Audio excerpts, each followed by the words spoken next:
Tonight, I'm delighted to be able to introduce to you Richard Bonomo. And he told me that that's how you pronounce that because... Do you want me to say or do you want to tell us? Okay, so it's actually buono uomo. And having been in Italy, and now I'm affluent in Italian, that means... Good man. Good man. And it's like,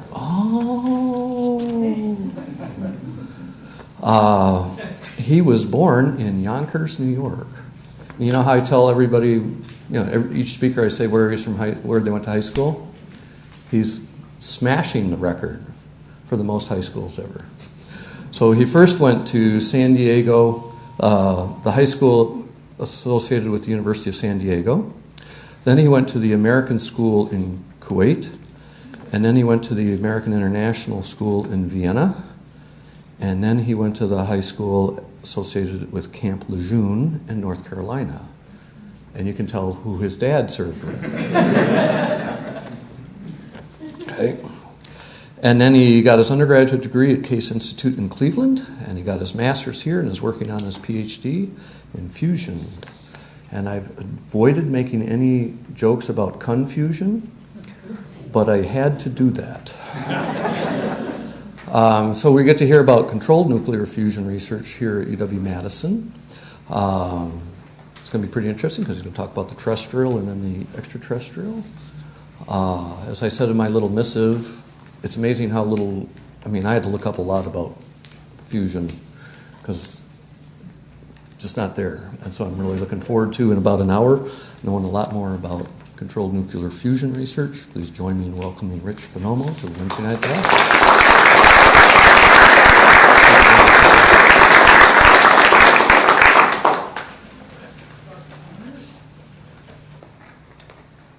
Thank you very much for coming out tonight. I hope there we go. Can you hear me now? Okay.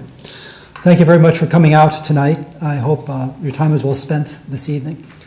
Again, my topic is nuclear fusion research at the University of Wisconsin-Madison, the present and the terrestrial, the future and the extraterrestrial. I'm not from Wisconsin originally. I've been here for almost 40 years, so it's home now, has been for a while. I knew it was home when I bought my burial plot.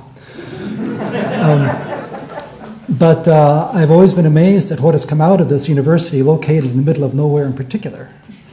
Because really there's no reason to have a city and a major university here, really. No major seaport, nothing. But it's here.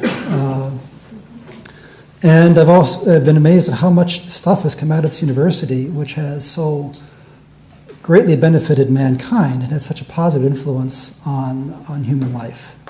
For example, as most of you probably are aware, the process for putting vitamin D in milk was developed here. Warfarin, which is a blood thinner, which is used both in rat poison and in medical blood thinner called Coumadin. It really instills confidence, doesn't it? Was developed here.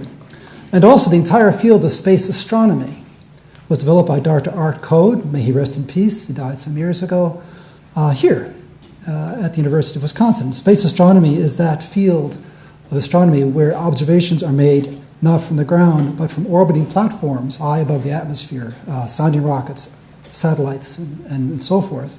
So you can see, image things or see things or count photons in wavelengths and bands which simply cannot get into the atmosphere because the atmosphere blocks them. And this is a revolution in astronomy which is on a par with Galileo turning a telescope on the sky for the first time and seeing things which no man had seen before. It's not fully appreciated yet because we're in the middle of it, but 500 years from now, when they write the textbooks, that accomplishment of this field, the found of this field, is going to be on the same par with that, and the historians will be supposed to be saying that. And it came from here. And there are not many other things which have come here that I don't know about or haven't been noted yet, but they're there for sure. I'm saying this because what I'm going to describe tonight at some point is a similar thing. I'm going to tell you about something which is going to change the future of mankind in a very dramatic and I hope positive way, and it's going to affect every man, woman, and child on this planet. I hope for the good.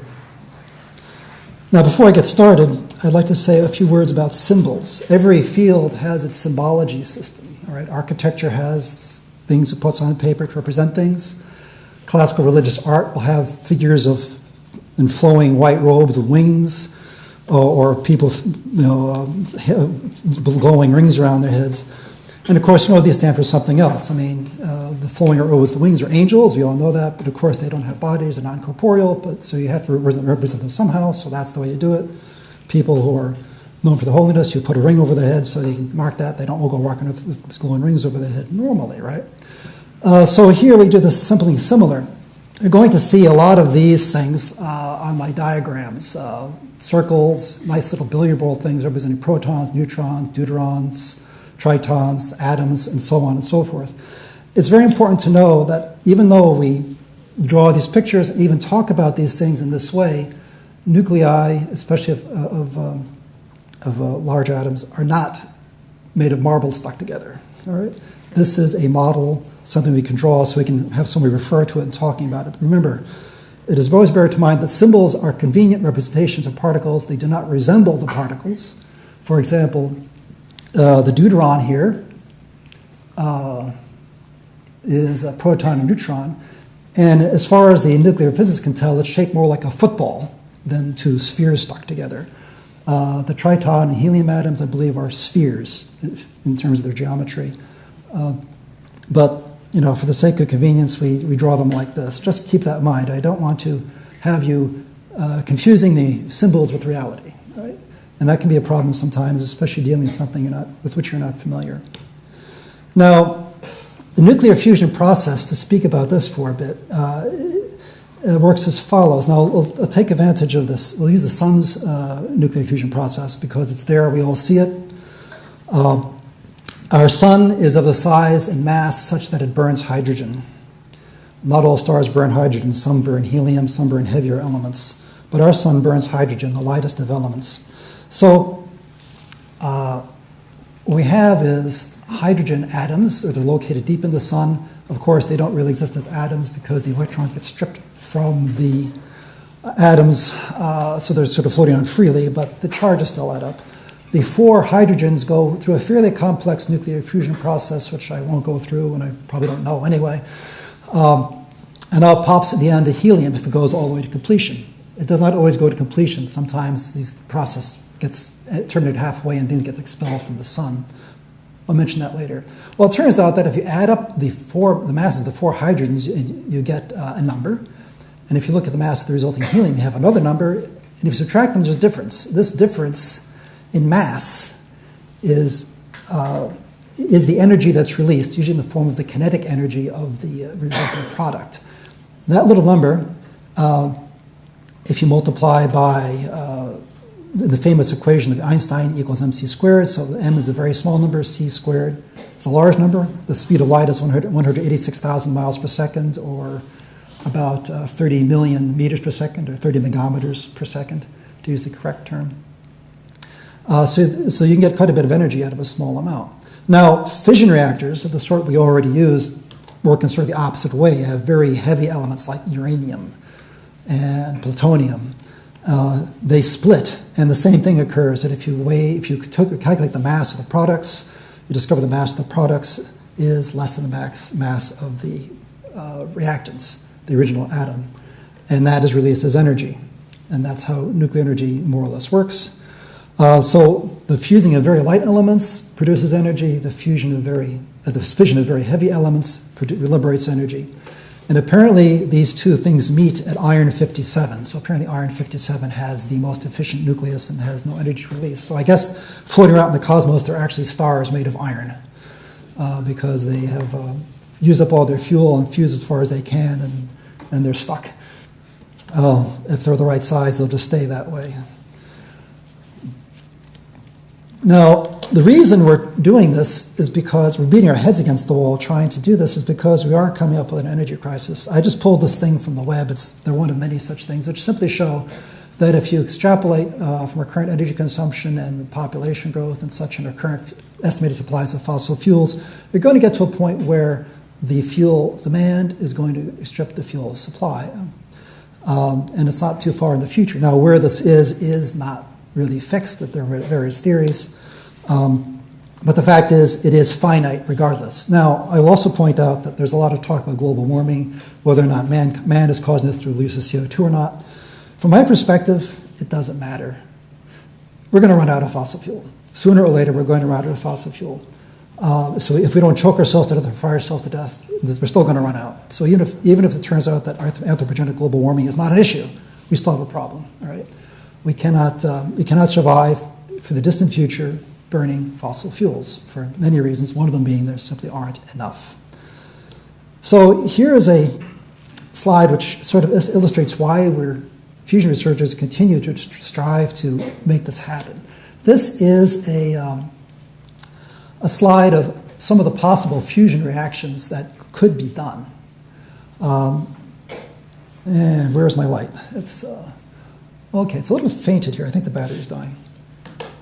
So resort to the pointers. So this is deuterium, deuterium, tritium. Okay, so deuterium is an isotope of hydrogen, 1 proton, 1 neutron. Tritium is a heavier isotope of hydrogen, 1 proton, 2 neutrons. Helium-3 is an odd isotope of helium. Instead of having 2 neutrons, it has 1, so it's kind of a light version of helium. And if you take 100 cubic feet of each of these gas mixtures, so just imagine a box that's 100 cubic feet, 10 feet by 10 feet by a foot high. It's not a big volume. It's a pretty small volume, right? If you were to fuse all the gases in those boxes through this nuclear reaction and then get the energy out, you'll discover that 100 cubic feet of deuterium, that's 100 cubic feet at atmospheric pressure and about 32 degrees Fahrenheit, you're going to get the equivalent of 19 million cubic feet of natural gas, okay? This is a dramatic difference. Or if you prefer 162,000 gallons of heating oil or 3,600 barrels of crude oil and so on and so forth, you can read it there, 753 tons, US tons of coal. Similarly, if you use these other combinations, deuterium and tritium, you'll also wind up with very large numbers. So with a very small amount of material, you can generate and liberate a lot of energy. And that's why nuclear fusion is so attractive. And that's why we must make this work somehow. So energy is one of the major reasons for pursuing nuclear fusion research. In fact, is the biggest reason. But there are other reasons as well. One of them is to have neutron sources. So if you fuse deuterium and deuterium, you get, let's see, I think there's an animation here, maybe not. You get neutrons out. Deuterium and tritium, you get neutrons out. And these have various energies. Now, if you look here, I have the energy of these reactions noted in MeV. This is million electron volts. I'm going to explain that in just a few moments. So this is another reason we're trying to work on fusion. More about this later. Now, at the University of Wisconsin, we have a very large fusion program, one of the largest in the country. That's why I came here, actually. It's spread over 3 departments: physics, electrical engineering, and electrical computer engineering. And we used to be called nuclear engineering. It's now called engineering physics. This is a list of the PhD candidates that have graduated. Not a list, but a summary in terms of numbers. Added up. So as of 2014, we had graduated over 160 PhDs in the various aspects of fusion research. And of course, since then, quite a few more. We haven't updated the graphic in a while. My apologies. So this is a large contribution to the world fusion effort coming right here out of this university here. At the university, there are 3 what I call major plasma magnetic confinement devices. There's the Madison Symmetric Torus in the physics department in Chamberlain Hall, which is classified as a reversed field pinch, which is a type of magnetic confinement device. Unfortunately, the funding for this is now drying up, and I don't know what its future is going to be, or if there'll be something to replace it. We can only hope. There's the heliocentric experiment in the electrical engineering wing of the engineering main building, which is classified as a stellarator device, which is a fairly complicated coil set to hold a plasma in place very stably. And has advantages of some sort, which I won't go into here because it's too complicated for this presentation. But I will point out that this experiment is one of the more innovative plasma physics experiments, plasma confinement experiments, because it is actually designed from the plasma out. In other words, we said, what does a plasma want to see? how can you build a modular device that's something that does not has continuous coil, but has modular coils, which will maximize plasma confinement? And that's how this was designed. Unfortunately, it wound up with the coil set from hell and the vacuum chamber from hell, but it works. There is a larger experiment that is under construction, I think now finished in Germany, called the Wendelstein 7X stellarator, which is designed along similar lines and is larger. Then finally, the Pegasus toroidal experiment, which is a compact tokamak located in the engineering research building, that ugly 13-story tower across the street in the basement, which is also doing quite a bit of pioneering work in this field.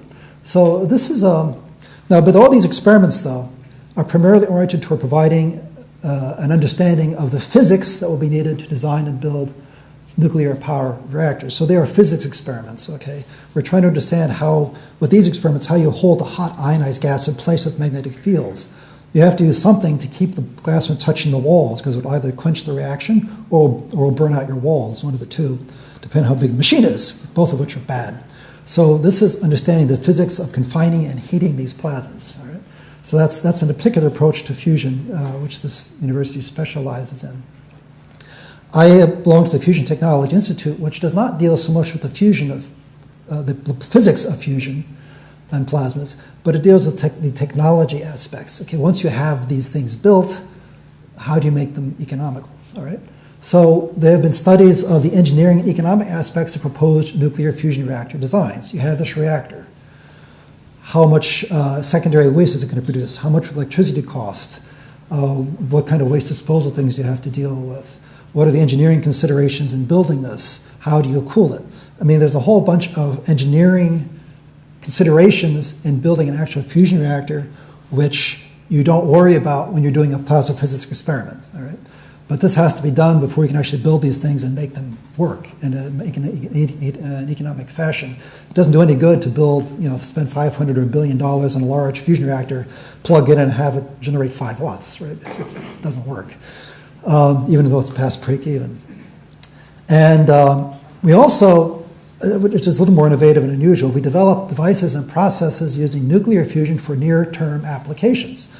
So nuclear fusion power is, of course, off in the future. We always keep saying it's 50 years in the future, always 50 years in the future. I think that that will no longer be true. It's actually gotten to the point now where actually our private companies working on building fusion reactors and designing them using private capital. That's a very good sign. But the very near term, we are, my particular research group deals with inertial electrostatic confinement fusion research, and we have an orientation primarily to very near-term applications. And our laboratory specializes primarily in the deuterium-deuterium fusion reaction here. For various reasons I'll continue to go into. We don't do deuterium-deuterium fusion yet. We might in the future if circumstances warrant, but we don't need to for what we're doing. We're sticking with deuterium. Now, a quick aside here. I keep using these terms, showing this term called EV, and I think I should explain what that means. An EV, that stands for electron volt. All right. If you take a charged particle like an electron, and it goes through a set of rings like this, for example, 2 electrodes, one is negative and the other is positive, it will get drawn toward the positive electrode and speed up a little bit, okay, like that.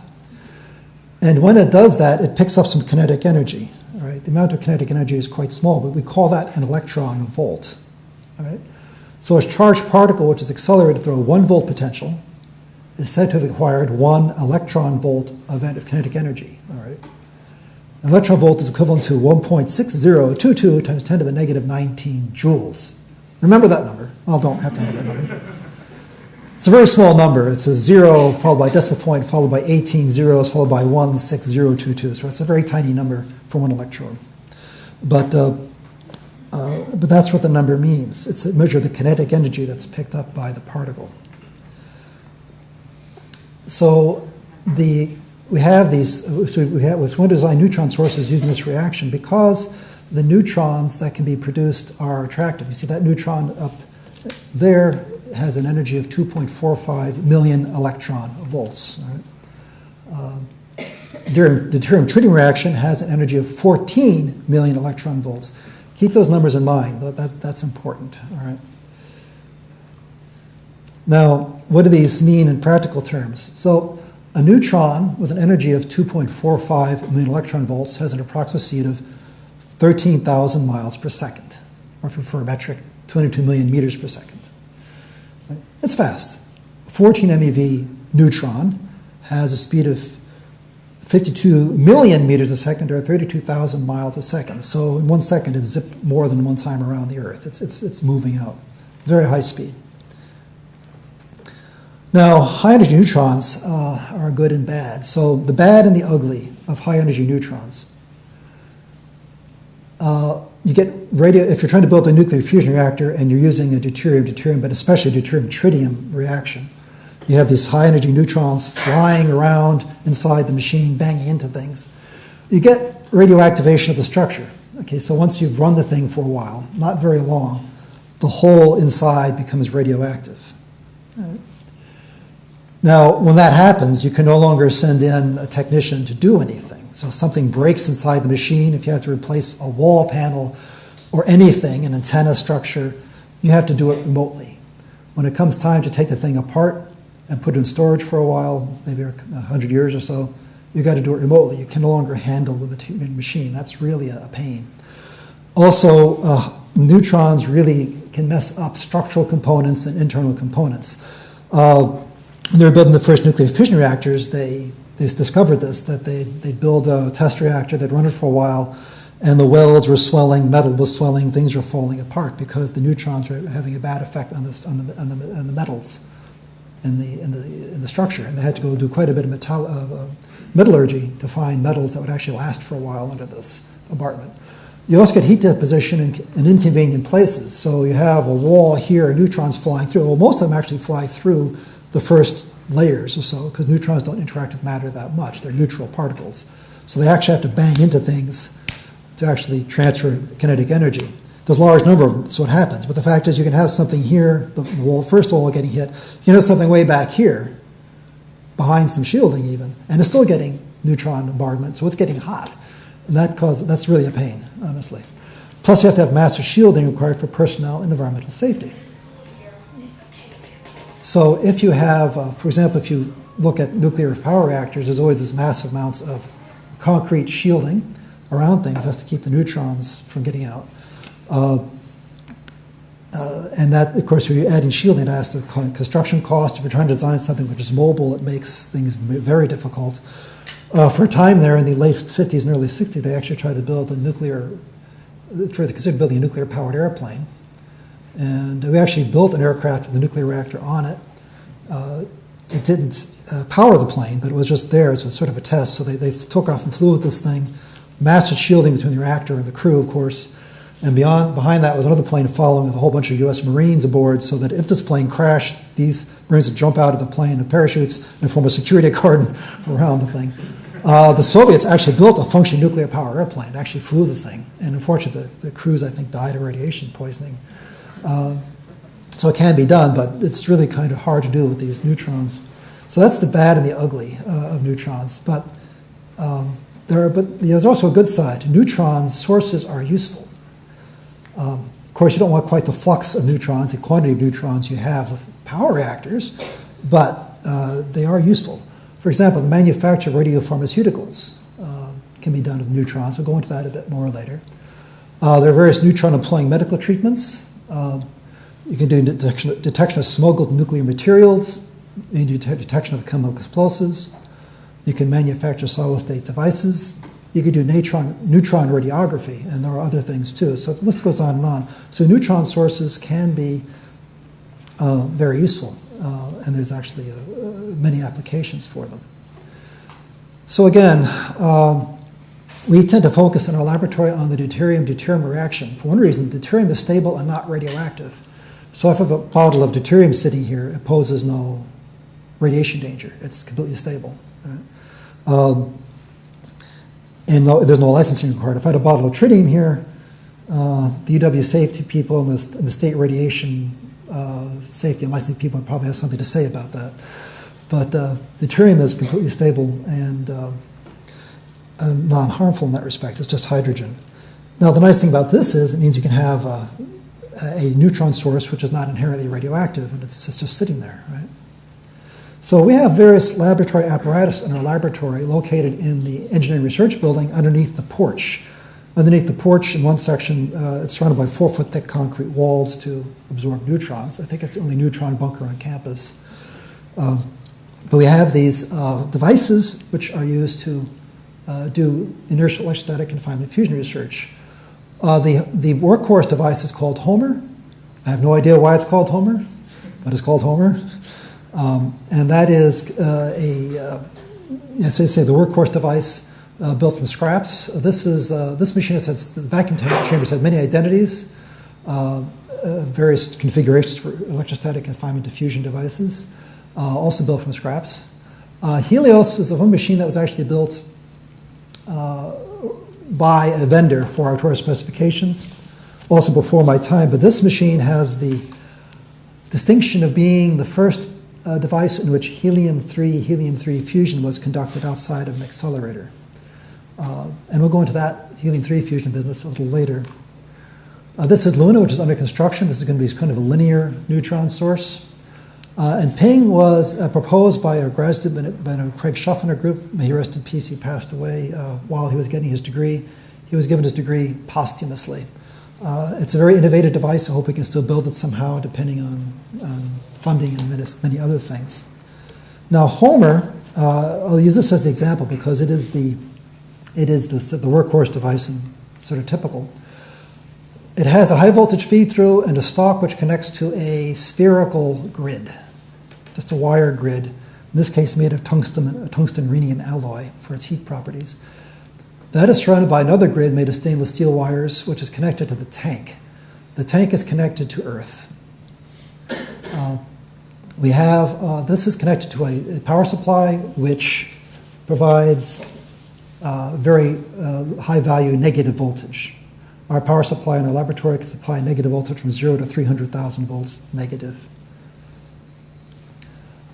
So again, the anode, the ground potential, the cathode is negative. This is a little old. We can actually get much higher than this in theory, but we don't tend to push it because we're still making the modifications necessary. We have filaments in these machines. These are stuck inside the machine on electrodes.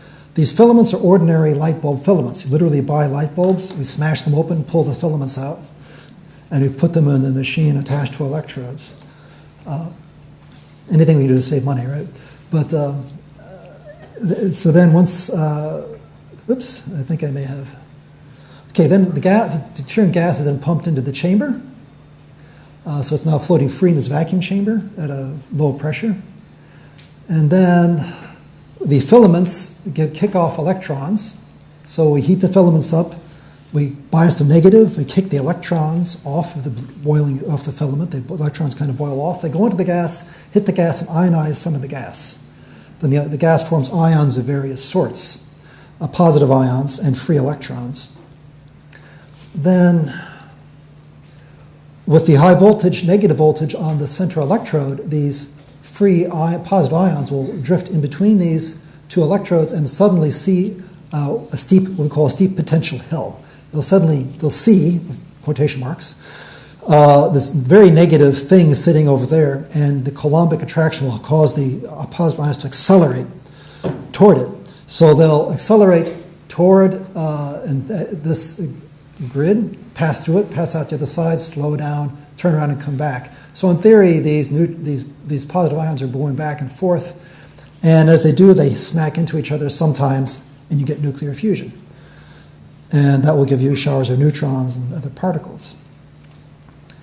So this is kind of neat, because you can take deuterium gas, which is not radioactive, you can put it in this machine, which is a very simple machine. I mean, this is a very simple device, functionally. And you get neutrons. You turn it on, you get nuclear fusion. You turn it off, fusion stops. You turn it on, you get nuclear fusion. You turn it off. It's really neat. I mean, it still amazes me that you can do this at all. So now we have a way of producing neutrons fairly easily. And of course, one of the things you need to do is try to figure out how to make more neutrons for a given energy and that kind of thing. But then we can do all sorts of things with them.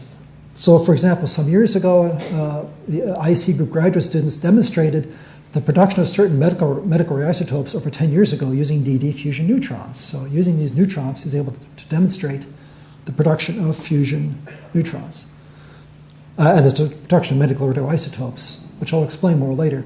Now, two of the graduates have formed two companies which are in the area. There's Phoenix Nuclear Labs, which produces these DT gas target neutron sources. They use tritium, and what they do is they actually produce a beam of deuterium and fire it into a blob of tritium gas to produce neutrons. Shine Medical using these sources to produce various medical radioisotopes, especially technetium-99, and that's rather important. I'll go into that a bit more, I believe, later. So molybdenum-99 is widely used as a medical diagnostic, and it is being produced via induced fusion. So you have an incoming neutron from some source, it bangs into a uranium atom, and you get Moly-99 as one of the products. Okay, and this is what you're looking for. The Moly-99 then decays, I believe, to technetium-99. Now, we've been getting this for many years from certain nuclear reactors in Canada, nuclear fission reactors in Canada. They've been well beyond their original intended lifetime, and they've been used well beyond their intended lifetime, specifically to produce this radioisotope.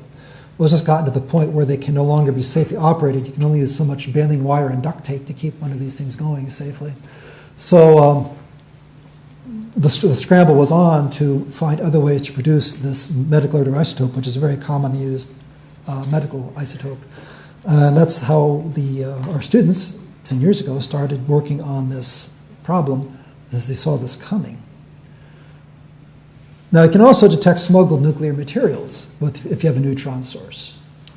So you have an incoming neutron, it bangs into uranium-235, which is a fissile material, and it lets off products like molybdenum. It also lets off these neutrons, which are immediately generated as a consequence of this induced fission reaction. And then later on, you'll have some of these other fission products will produce additional neutrons. So if you send in a pulse of neutrons, then you kind of look to detect neutrons coming out. You can just tell whether or not there's a fissile material there. And this has practical applications also. Also detection of chemical explosives. If you send a neutron into a target atom, nucleus, it captures it, and then the nucleus decays in various ways and sends off gamma radiation and other particles. The gamma radiation that it sends out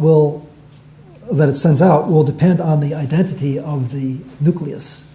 Different nuclei, different species of elements, different elements will produce different spectra of gamma radiation. And this is, I believe, called nuclear activation analysis. And from this spectrum of gamma rays, you can determine what the original nucleus was. Well, it turns out that a lot of common explosives, such as RDX, nitroglycerin, and trinitrotoluene, happen to have a lot of nitrogen. So if you do this process on something and you get a lot of nitrogen gamma rays, then you can suspect that there's actually a chemical explosive in the thing, in the object that you're scanning. Now, as you know, we live in pretty terrifying times, in that there are a lot of people who want to hurt people, and they want to bring fissile materials in to do nasty things and bring explosives into nasty things. We have a lot of ports of entry in the United States and other countries too. And the question is, how do you look for this stuff? Right? You cannot stop every vehicle and take every package apart that comes into the border without making the economy stop. It's cold. So you have to have ways of scanning the stuff, try to find likely targets where people might be trying to smuggle in fissile materials for illegal use, or I should say murderous use, or explosives. So this is one concept that we came up with here at the university, where you'd have a building at a portal crossing. You'd bring in a shipping container. This is for trucks, of course. In this case, you bring in the shipping container, and then here you would have neutron generators producing pulses of neutrons. Okay, just they go through everything. And then if there's, say, some fissile material or some explosive buried, hidden in some object inside one of these shipping containers, then the idea is that as it produces its neutrons or gamma radiation, then the sensors located near the container would be able to pick them up, we hope. And then if you get a positive signal, that container would then be shunted off to the side and unloaded and inspected more thoroughly. All right? So this is one application, and this is something which is, frankly, kind of critical that we're trying to develop. Right now, our portals are using passive sensors to try to pick up radiation, which is, of course, less effective. But we're doing what we can do. Homeland Security is doing what it can do, and so is security in other countries. One proposal that was made by members of our group is to try to take the same technique and use it to try to find IEDs or buried nuclear materials. The idea here is that you would have on this copter drone a neutron source, which would be scanning the ground. And well, let me just kind of let the animation go. So you'd have a truck here with a power source sending microwave radiation up, and it would be targeting a data and power relay drone here. This would receive the radiation from the truck. It would be used to power the propellers, and then re-radiate microwaves down to the drone here, which would have the neutron source. This is scanning back and forth, sending neutrons into the ground. And then you'd have other drones around it with detector apparatus looking for the return neutron or gamma ray signal. So the idea would be to use this particular arrangement either in potential combat zones where you have a formation of troops going down a road and you want to be able to look for buried explosives in front of the column of troops, or if you are trying to clear a minefield. A huge number of people are still getting killed and maimed by buried mines, especially children. And finding these old minefields dating back to World War II sometimes is a challenge. And this would be a very good way to try to find those mines that are still dormant and sitting underground, using something like, using a variation of this. Now, let's go to the topic of helium-3 fusion. Helium-3 fusion involves fusing two helium-3 nuclei. Again, it's two protons and one neutron. And then getting out these other products, protons and helium-4, which is the regular version of helium we use to blow up balloons. And that comes out with an energy of 12.86 MeV, which is a fairly decent amount of energy for one reaction. Nice thing about this is that there are no neutrons at all. This reaction is completely aneutronic. Right? And this has many advantages. There's no nuclear waste at all, so I mean, with the DT fusion, even though the products of the reaction are not waste, the irradiated structure, the radioactivated structure would be a form of waste which had to be dealt with. It's not as bad as the strontium and other things that come out of nuclear fission reactors, but it'll still be a pain to deal with. You'd have to put things stuff away for a couple hundred years. Not 100,000 years like fission products, but a couple hundred years we can handle that. But this, not even that. You would have no nuclear waste at all. You also have no inherent need for a heat cycle. When you have a lot of your energy coming out as neutrons, as you do with fission reactors or you would in a deuterium-tritium fusion reactor, the only way to convert the kinetic energy of the neutron into useful energy to generate electricity or whatever you want to do with it is to let it bang into things and transfer its kinetic energy into some bulk material and heat it up. Then you can use the bulk material to heat water or something to spin a turbine or something to generate electricity. There are various ways of doing it. But you have to go through a heat cycle. Heat cycles have an inherent inefficiency. I believe it's called the Carnot inefficiency, and you cannot really get around that. So as soon as you start going to a heat cycle, you're stuck.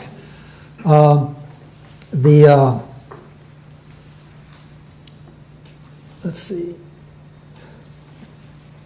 And so you don't have an inherent need for a heat cycle because all the particles coming out of this reaction are charged particles. So when you have a moving charged particle, you can send it towards something, and it will induce a current in the electrode or whatever you have going into. And so you can actually directly convert the kinetic energy, the movement of the charged particles into electricity. So in theory, there's no limit on your efficiency. You can go up to about 100%, in theory at least. What would actually happen, of course, is probably not. There's one disadvantage, however. Helium-3 does not occur on Earth in useful quantities. Does anybody know where we get our helium-3 from nowadays? Anybody know? Okay, it's extremely rare on Earth. We get our helium-3 supplies that we use for research purposes and for and medical diagnostics and for cryogenics from decaying nuclear weapons. So we have the stockpiles of nuclear weapons. Some of them have tritium in them to increase their output. The tritium is a radioactive gas which decays. It decays into helium-3.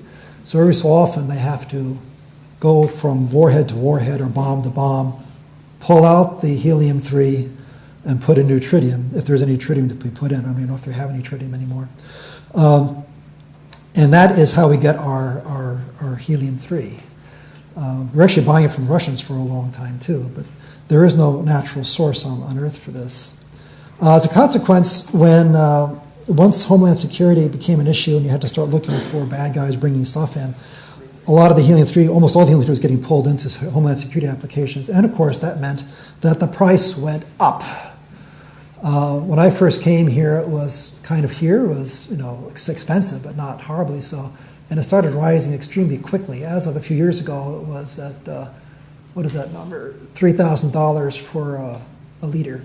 And it's a lot higher than that now, I'll tell you. It's almost impossible to get. So the question is, from where else might we be able to get this wonderful fusion fuel to use in the future? Well, back in 1978, some enterprising folks in Britain came up with the idea for Project Daedalus. Project Daedalus was supposed to be an interstellar craft powered at least in part by helium-3. The idea was to send this thing out to Jupiter along with some support ships that would be balloons that would go to Jupiter's atmosphere and pull out, mine helium-3 from the atmosphere of Jupiter where there is a fair amount, and then it would fill the tanks on this ship, which would then fly to Barnard's star, about 50 light years away. So that was one idea, but this is intended not for use on Earth, but for use in space, which is fine, but it doesn't help us here at the moment. So then, another idea which came from here, this is one of my colleagues here. In response to a query made to a colleague about the origins of a particular idea about the potential source of helium-3, I asked the question. He replied, the lunar helium-3 idea came not from a conversation, but arose very late night.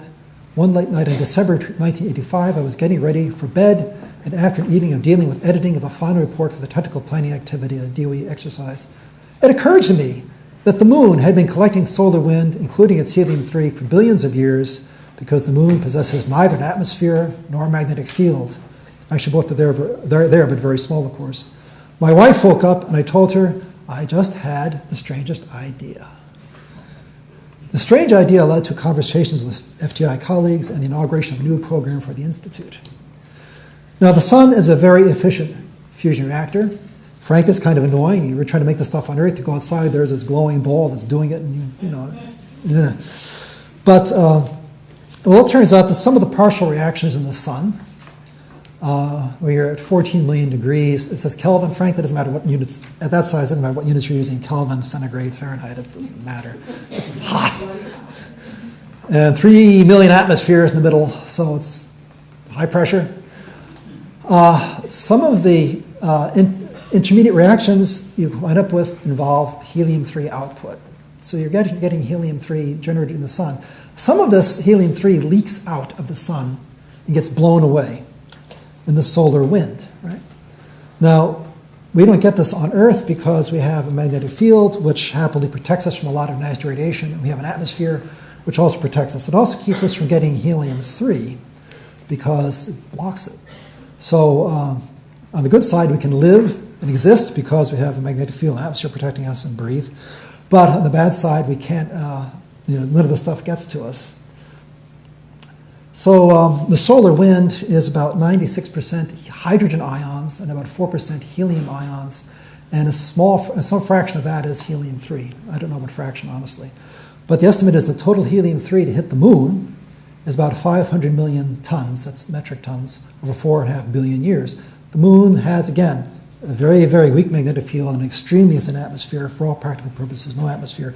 So the solar wind can just slam right into the moon and into the regolith, as they call it, the lunar soil. And some of it just sticks there. So what happened is that when my colleague had this idea and they would talk about it, they went back to the Apollo data, because all the Apollo missions took geology samples, and those samples were brought back to Earth, and there's a full assay done to find out what was in the samples. And sure enough, there was helium-3 in a very high concentration in those samples. All the Apollo missions, I believe, showed it, and as have a bunch of the Soviet lunar missions done with robots. They brought back samples from the moon. They all say the same thing. Lots of helium-3, which means you have approximately 1 million metric tons of helium-3 embedded in the lunar soil to a depth of 3 meters, right? About 10 feet. It's a lot of helium-3. So that would provide enough helium-3 to supply our electrical needs for 1,000 years. Right? That would be neat. And it's fairly easy to get it back from the moon once you mine it. So this would make the investment in the space industry program one of the largest payoffs in history. I mean, people complain about the cost of the space program, but if we do this, it's going to pay for itself many, many times over. So actually, we've actually been designing lunar miners to mine helium-3 from the moon, and these are various designs that have been come up with, going back over some years now. Right now, there's a graduate student who's actually doing this work right now, doing experiments and planting and extracting gases from a simulated lunar regolith. So this is an active research program. Whether or not it will go any place, it's hard to say. It's a matter of will. But that's not the end of the story. There's more. Because once you have helium-3 on the moon, it can not only survive our electrical needs for up to 1,000 years, you can also provide resources for lunar bases and interplanetary flight. Because it's not just helium-3 that's buried in this lunar soil. You also have things like hydrogen, which can be used for fuel, water. There's actually water buried in the lunar crust in various places. Nitrogen gas, carbon dioxide, methane, carbon monoxide, things that can be used for life support. Helium-4, which is regular helium, good for cryogenics, and helium-3. So you process a lot of lunar regolith, you pull it into a miner, you heat it up, you extract the gases, bottle the gases, dump the old stuff out, and you can actually get quite a bit of stuff. And you can use the moon as a jumping off point for other planets. This would open up the solar system for us. So for example, right now, a manned trip from Earth to Mars would take, with a chemical rocket, would take several hundred days, a better part of a year, about 9 months to go from Earth to Mars. And if you're using a fusion propulsion system, the travel is reduced quite a bit. Similarly, going to Jupiter, the Jovian space, the trip time is reduced dramatically if you use fusion propulsion. Cargo transport, similar effect. You just have you can have a much higher payload fraction if you're using fusion propulsion than not. So if you have, of course, helium-3, you got that going. So helium-3 on the moon makes mining operations economically feasible. It enables lunar bases. It enables self-supporting space stations for various purposes. It provides fuel and consumables for asteroid mining operations. Asteroid mining would become practical. And a lot of all sorts of rare earths that can be extracted from asteroids, and then also provide other metals for constructions in space. It will also enable exploitation of the gas giants, especially Uranus and perhaps Saturn. The Project Daedalus was interesting to stop by Jupiter for the purpose of an interstellar flight. But you'd actually might be able to mine, believe it or not, mine the atmospheres of Uranus and Saturn. I say Uranus and Saturn because these planets are very light, relatively speaking, have a low density, so it's more feasible to go in, get something, and come out into the upper atmosphere. So this would enable interstellar probes and spacecraft that can reach the nearest stars within a human lifetime. And it could potentially provide Earth with enough helium-3 to meet all electrical demands at 21st century consumption rates for at least 1 billion years. I'm told this number's off by a factor of up to 100. It could be 100 billion years. But the fact is, once you get to this point, the problem's kind of solved. All right? So that's why I said at the beginning of this talk that this realization, this discovery of that the moon has helium-3 is something which should and probably will affect every man, woman, and child on this planet. Now, technology and discoveries like this don't make us better people. So whether it may affect us for the better or for worse can't be predicted necessarily, but at least gives us a tool where we can provide for the needs of mankind for a very long time, and we stop worrying about this. So the University of Wisconsin is playing a leading role in facilitating the eventual development of nuclear fusion power plants and in the near term, the development of nuclear fusion technology to solve or ameliorate a variety of immediate problems. And that's being done right here on this campus every day as we speak. Are there questions?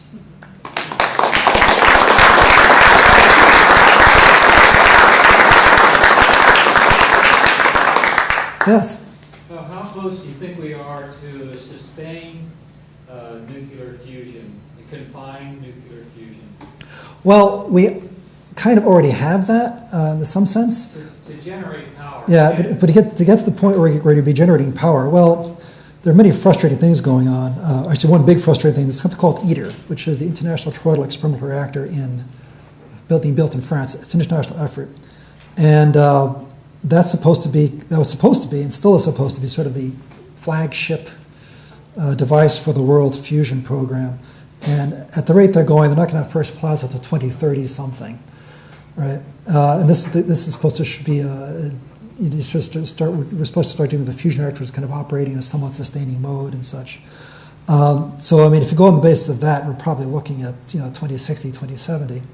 But as I said, there are private companies which are using other approaches and very agile, quick management models, which are building devices now which may actually work, or at least the chain devices which should result, probably quite likely result in a functioning reactor on a much shorter time scale. So I don't have my crystal ball or my tea leaves and my animal entrails with me to make predictions tonight. But I mean, I think sometime in the next 10 or 15 years, you're going to see something major happen from private industry. That's just my personal guess. It's no one's official opinion. But from what I hear, what I understand is going on, I think we'll see something. Now, when that gets deployed into, at the point it's going to be powering the grid in a big way, well, it's going to be some years after that. But it's on the way, I think, if we don't drop the ball and if these people persevere with their efforts. But it's private capital, and that's amazing. Because private capital is only attracted to things where there's some reasonable hope of a payback. So that means that people who are investing in these things actually think they're going to see a payback. And that's encouraging. Another question? Yes? Which private companies are funding the construction of the fusion plants? Well, I can't say all, but I do know that one major player that's operating in public is called Tri-Alpha Energy. And that's one that's actually come out in public and said things.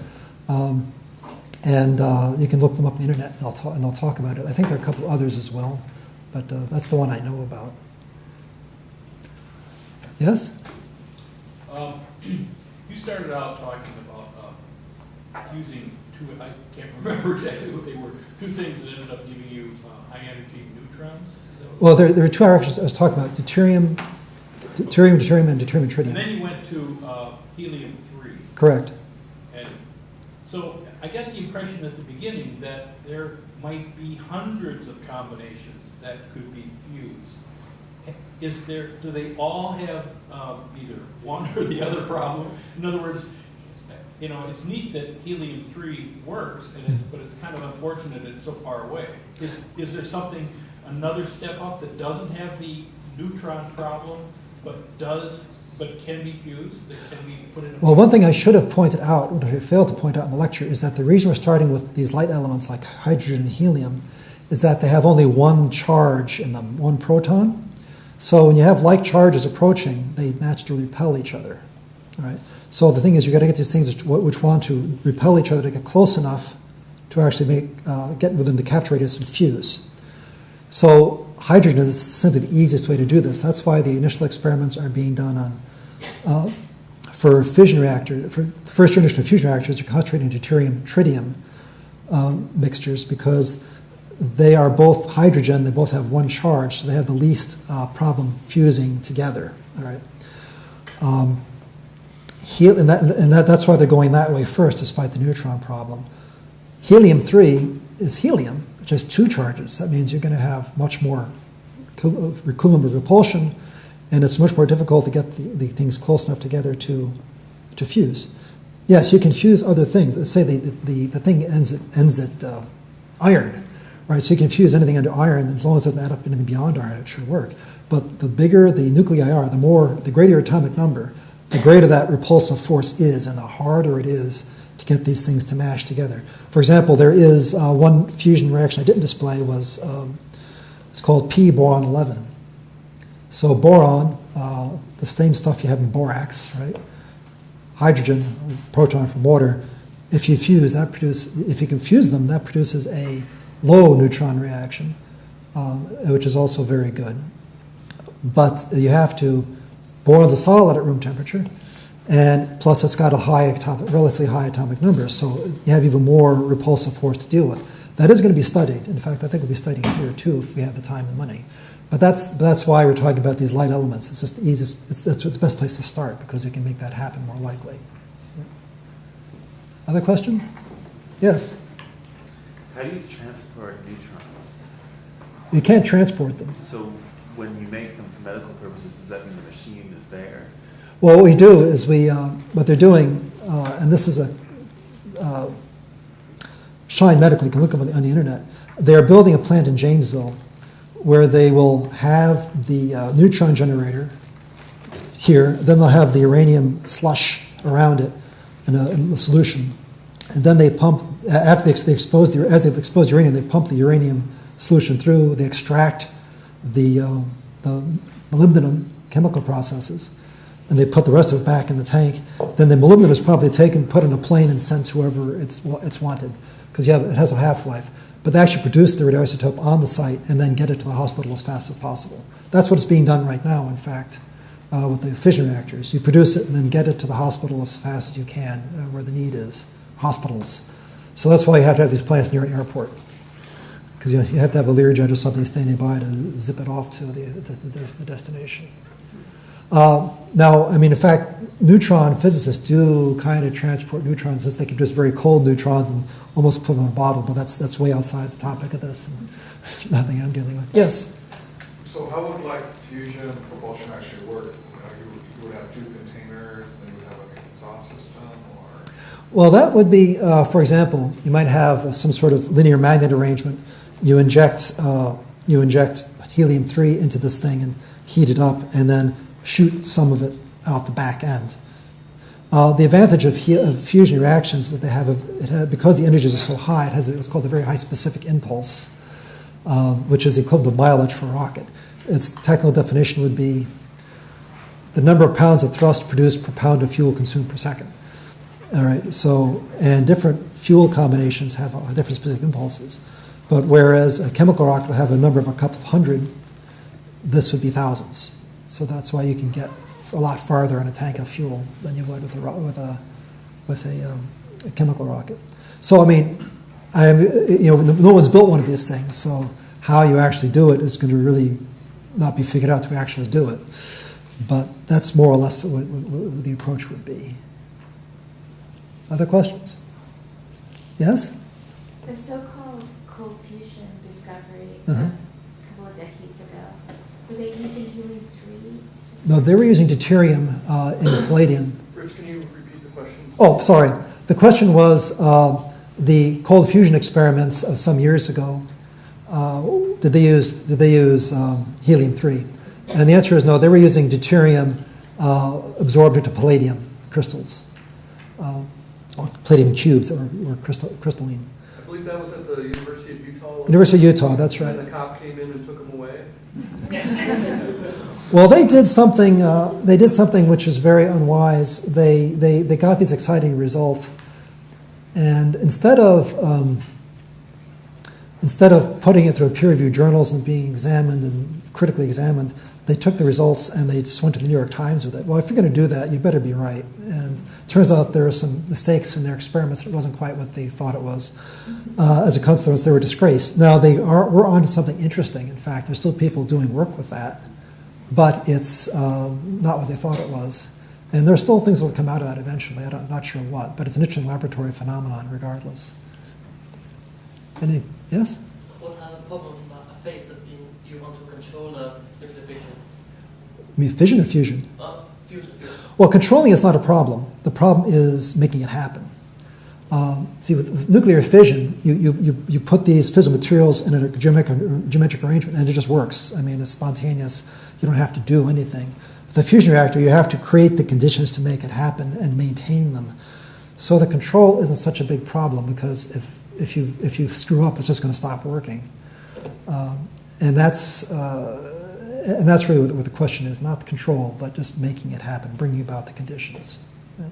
There's no China syndrome possibility of the nuclear fusion reactor. I mean, if it does that, it goes out of if you lose control of it and it, say, burns a hole in the vacuum tank, well, air can rush in and stop the reaction. You might have a lithium fire or something, but you're not going to have a nuclear meltdown. Any other question? Yes, back there? Personal bias aside, can you give us your thoughts about the energy of the future and elaborate a little bit on it? Oh, well, okay. I'm not particularly qualified to do that, but energy of the future is, unfortunately, determined by market forces, and sometimes bad decisions are made. For example, the Dominion nuclear plant, which is a perfectly good function nuclear plant, was shut down because the current natural gas bubble just made natural gas produced electricity too cheap to maintain it. So it's been shut down. But we're going to have fossil fuels, of course, for a time, and there'll be more and more work of solar energy and wind power and all these other alternate things which are good and we should have. There should be more nuclear fission reactors being built, and new breeder reactors being built, because I think that will sustain us for the next few hundred years at least, if this for the time being. I don't think we should turn our back on nuclear fission at this time. I think the technical problems are soluble. The political problems may or may not be.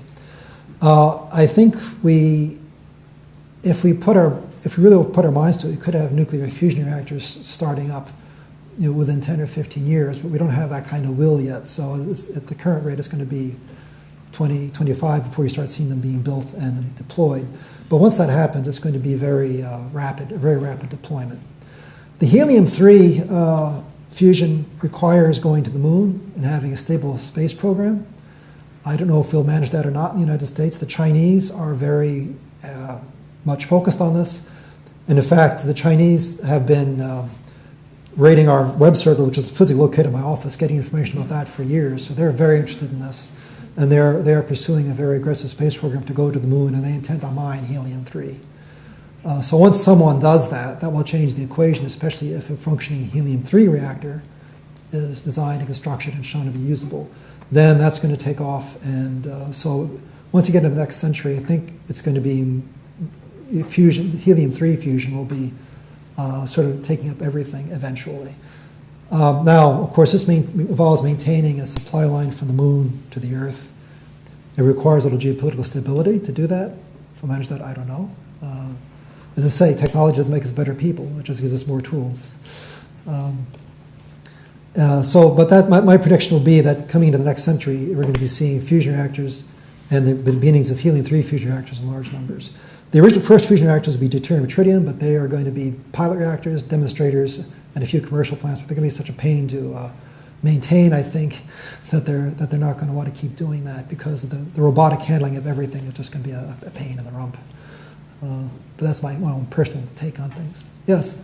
Rich, I think there are international treaties controlling Antarctica mining there or not mining. Is there any international treaty controlling mining on the moon? There is a space treaty on the moon, but the legal basis for that is that's still being worked out. We actually had a lawyer visit us a few years ago, to actually talk about the possibilities of a moon mining treaty. And they're thinking of basing this on the law of the sea mining treaties. And I have no idea where that's going to go yet. That's going to be a little, there's a lot of negotiation, because the fact is only a few nations are going to have the capacity to go to the moon and mine. So the question is, well, okay, if this is a resource for all mankind, how do you distribute it? How does all mankind benefit from this, and not just the countries that can actually go there and get the stuff? And that'll be a political issue in the future, I'm sure. Since we can make political issues of anything, and I'm sure it'll be very critical. Any other questions? Yes? Is anybody working on a way to make helium-3? The only way to make helium-3 is to produce tritium and let it decay. And that's how we do it now. You can't take helium-4 and strip off the electrons. Well, that would be, it would take too much energy to do that, yeah.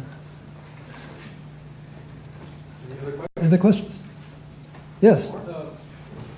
There have been some efforts using lasers to explode deuterium pellets. Yes. Is that research still going on? Oh, yes, it is. I didn't go into that too much because we have a UW focus, but the National Ignition Facility in Lawrence Livermore Laboratories in Livermore, California, is working that. They have a huge machine built with huge rooms full of lasers that all focus inside of this evacuated sphere. All these beams of laser light, which are very short pulse, are aimed at a teeny tiny pellet of deuterium tritium, which is located inside of a little tiny gold-plated can. So the lasers hit the inside of this can from top and bottom. They strike the inside of the can, generate X-rays. The X-rays then come in and compress the pellet. They were actually very close to getting to a substantial break even, but then weird things started happening they didn't anticipate. As the lasers are coming into the plasma that was forming, energy was being transferred from one laser beam to the next inside the plasma, making an asymmetric explosion. So that caused a problem. So I think they got around that finally. But there are all sorts of physics. When you compress a pellet like that, the stability of the pellet as it accelerates in is key. So if it starts getting rough, if it's not smooth enough as it accelerates in, then you don't get enough compression and it fails. But they've had very promising results. That's going to continue. The question is, if they actually manage to get break even, and much more than break even, then how do you build a power plant with these things? Because this is a huge laser setup. I mean, it's look it up on the internet. It's mammoth. And the fact they actually get this thing to work and work reliably is a testament to the engineering skill at Livermore Laboratories. It's incredible. It really is incredible. But whether or not they'll ever produce a commercial reactor, I don't know. But that is being researched there, and I think also at Cornell University and a few other places, laser fusion. Any other questions?